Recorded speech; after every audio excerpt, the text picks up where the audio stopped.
The city of Sacramento, as it turned the century, was like a lot of other places in California, wrapped up in the progressive movement of the progressive era. And it really was about issues of morality and about what you do with people when they have actually leisure time at their disposal. We got a 40-hour work week, things like that. So the city was very early in deciding that they needed to provide some form of recreation provided by the city. So they went out and recruited a recreation department director.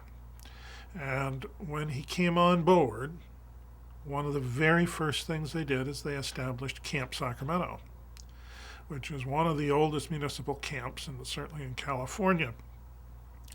But it didn't really stop there. The recreation department was on a roll. They got involved in a lot of things. They developed the zoo out in what was called East Park, then later McKinley Park. The zoo, that's the origin of the Sacramento Zoo, is out there in McKinley Park. They're quite famous for their alligator pond. That is sort of remnants of that pond that's out there now. The alligator pond had so many different forms of little alligators and crocodiles in it you could hardly see the water, or the water was mostly mud. There's some interesting pictures of that. They also got involved in theater and baseball, organized baseball for children, and other sporting activities on a very large scale.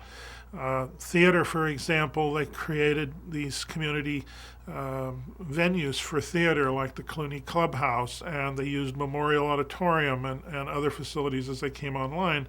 Frequently, children were treated in a theatrical production as vegetables. That's always safe. And so your kid might be a carrot or a turnip or a beet or a tomato or whatever. These little tales were quite popular, and parents would just flock to Memorial to see their kids do that. They expanded into golf, for example, and some of their golf activities included people like Bing Crosby who would come and be involved. It was quite a popular activity.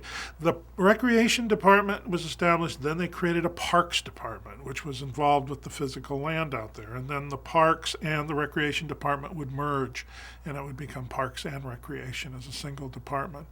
But it's still one of the strongest leaders in providing cultural entertainment values and recreational values for the community.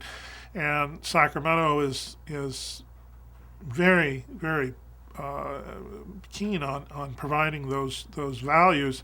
They allowed the county to do regional parks, but the city does the local parks.